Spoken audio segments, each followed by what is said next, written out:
Welcome. It's Ms. Skelton here, and we are starting a new unit over exponential growth and decay. Okay, so this is probably going to make you think back to some of the last unit, so we'll get there in just a minute. And hopefully you remember back from the very beginning when we talked about parent functions, we spent some time talking about exponential graphs and how they're a curved graph. The standard form of an exponential function is a times b to the x power.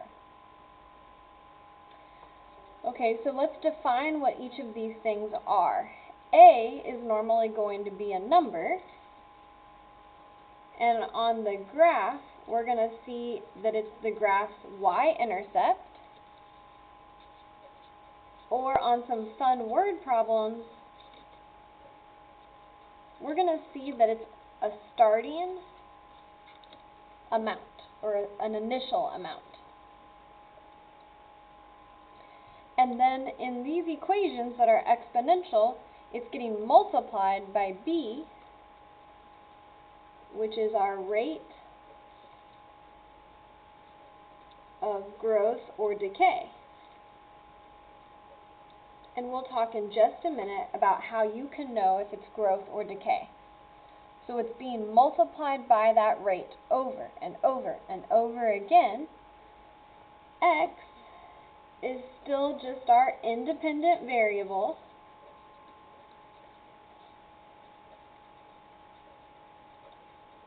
But we're going to see in this unit, in fun word problems, a lot of times x is going to be time. So how many times my amount has grown by a certain rate or decayed by a certain rate. Okay, so how am I going to know the difference between exponential growth and decay? Good question. You can see it in the graph. So in general, an exponential growth graph, I'm going to start this very close to the x-axis and make it increase and then grow quickly. And I can tell its growth because b is greater than 1. I could tell that if I knew the equation. Okay, so b, I'm going to go ahead and write this in words just in case the math throws you off. B greater than 1 means the growth rate is bigger than 1. Okay, exponential decay, I'm going to start in the positive y values and then make that graph kind of slow down as it approaches the x-axis. And here my rate has to be less than 1. However, it also has to be bigger than 0. So because this is open to b, the rate, it says the rate is bigger than 0, but the rate is smaller than 1. So a decay rate is between 0 and 1.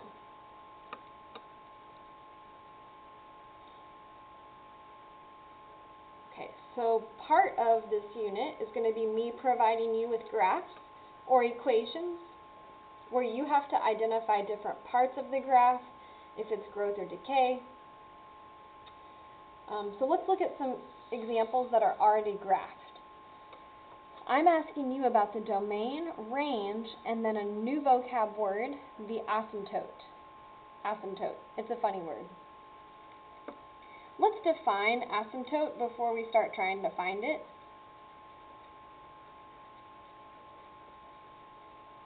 So in Algebra 1, all of our asymptotes are going to be horizontal. So it's a horizontal line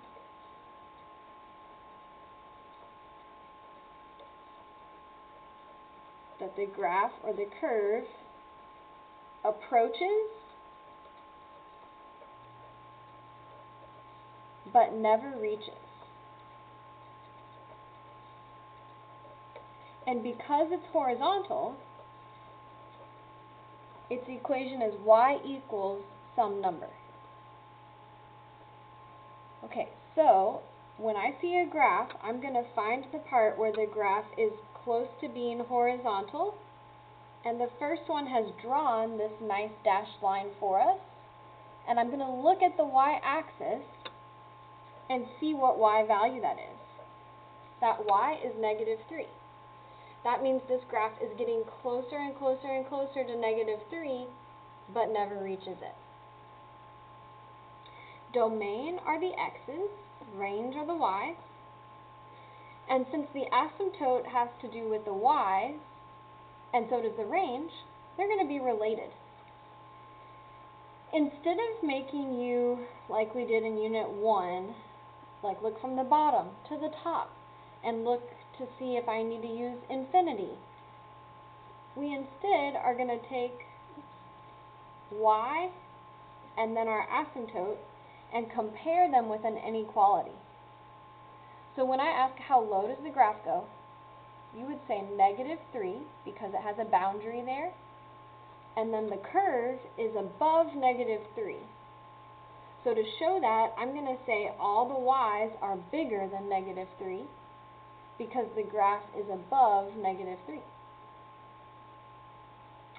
On the domain, the x's, where we look from the left to the right, well, if I look at the left end, this graph keeps going. If I look to the right, the graph also keeps going. Now in Unit 1, we would say that goes from infinity, negative infinity, to positive infinity. But here, we're going to actually get to say that using less symbols. I don't know if you remember from the first unit, but this R means all real numbers. It continues without boundary to the left and right. Okay, so as I look at the next one, the domain, the x's, it continues to the left, and it's going to continue past 2, past 3, past 4. It's going to continue expanding to the right, so its domain is also going to be all real numbers. To find its range and asymptote, we have to find its boundary. So I'm going to look for the horizontal line. I'm going to find where the graph is slowing down and draw that horizontal line and look at what y value it's crossing through. It's crossing through +2, and then for the range, I'm going to compare y to the number 2. Well, let's see. The whole graph is underneath the asymptote of 2, so I'm going to show that with a less than. All the y's are smaller than 2. Okay, let's try a couple more. So for the domain, if I look to the left side, the graph keeps going. On the range, if I look to the right, it's going to keep going. Sorry, not on the range. On the right side, it keeps going to the left and right. So the domain is all real numbers. For the range, I need to find where the graph, what horizontal line it's approaching. So find this part of the graph that's close to horizontal and follow it back through to the y-axis. Okay, so if I think about the y-axis, it's crossing at 0. So y equals 0 is my asymptote. Or I could say, technically, the x-axis is my asymptote. It's the boundary for this graph. And since the graph is above that boundary, I can say all the y's are bigger than 0. So if you look at the part of the graph where the curve is graphed, is sketched, all of these y values are bigger than 0. Okay, last one that comes graphed for us. So domain, look to the left, keeps going. Look to the right, keeps going. All real numbers, And this will be true for every exponential curve. Okay, let's look for its asymptote.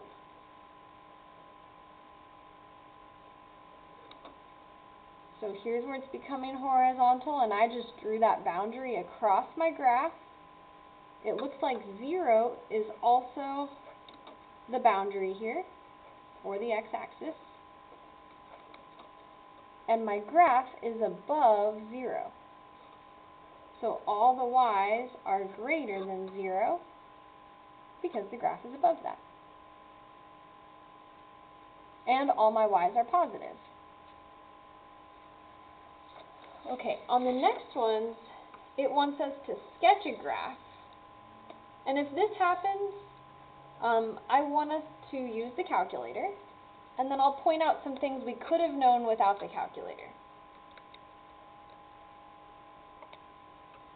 Okay, so 1 times 2, and then be really careful, you have the exponent button on the right side to the x power. So here's what we could have known before we went to the calculator. I could have known that a is 1, so the y-intercept of this graph is 1. Since the rate is 2, I know that it's going to be growing. So I want us to look and see this graph. It looks like it's getting closer to the x-axis, and because of the pixels in our calculator, we can't see that it keeps getting closer and closer and closer. So I want you to start very close to the x-axis, and then just show me that it's curving upward. At a value is 1, so a y-intercept of 1, and it's growing. If I asked you for the asymptote, it looks like the asymptote here would just be the x-axis, or y equals 0.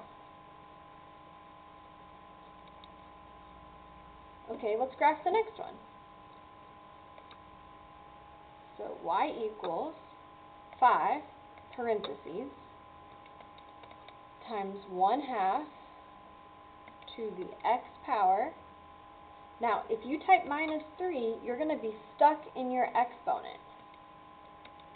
So I'm going to go back and hit delete. And then when you're stuck in your exponent, it's telling you press the right arrow, and that'll bring your cursor down, so now you can subtract 3.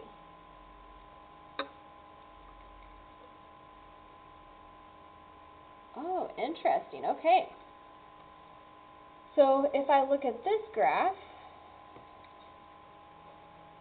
A, without the calculator, I would know that, it should have crossed at 5. Well, we'll talk about why it doesn't actually cross at 5 here. The 1/2, though, tells me that I have a decay, or a decreasing exponential function. And then if I look to see, what did that shift down to? What did the asymptote move to? That's where the -3 comes in.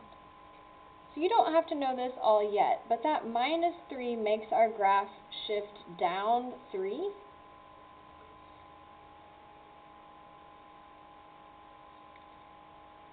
And if I then looked at the y-intercept, or if I go to the table in the calculator to do that, I see that it's 0, 2. It should have been 5, but when that got shifted down 3, the y-intercept is now at 2. Okay, another way you can tell that your asymptote is -3 is if I scroll down, these numbers are getting closer and closer and closer to -3. Eventually the calculator will give up and tell you it reaches -3 even though it doesn't quite yet. It's just that it rounds it in your table. Okay, the other thing we'll do with exponential equations are really fun word problems. So we're going to use this general a times b to the x power to answer 3 and 4. A rabbit population triples every year. If a breeder starts with 4 rabbits, how many rabbits will he have in 7 years? Okay. So let's see. A is our starting amount, and this breeder starts with 4 rabbits. So A should be 4. It triples every year. So triples, even though they didn't type out the word times 3, it means we're multiplying by 3. And if X tells us how many times that happened, it's representing our time. And we know that the time is 7 years. So for this one, I don't need to type it in my y equals screen. I can just type it on the home screen. 4 times 3 to the 7th power. And I get 8, 7, 4, that's a lot of rabbits. 8,748 rabbits.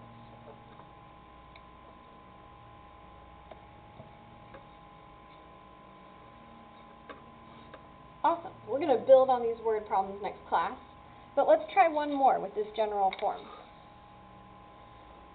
Suppose a scientist had 30,000 bacteria in a petri dish. She knows that the culture doubles every hour. How many bacteria did she have 5 hours ago? Okay, it looks like our starting amount of bacteria, the starting known amount, 30,000. The culture is doubling every hour. So that tells me that my rate, I'm multiplying by 2. And now for time, be careful here. It's not 5 hours in the future. But if I want to work backwards and go 5 hours in the past, I can actually use a negative value to see what she had 5 hours ago.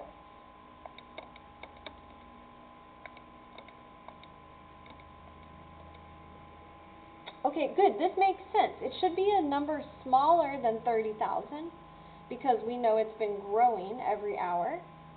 Okay, I get 937.5.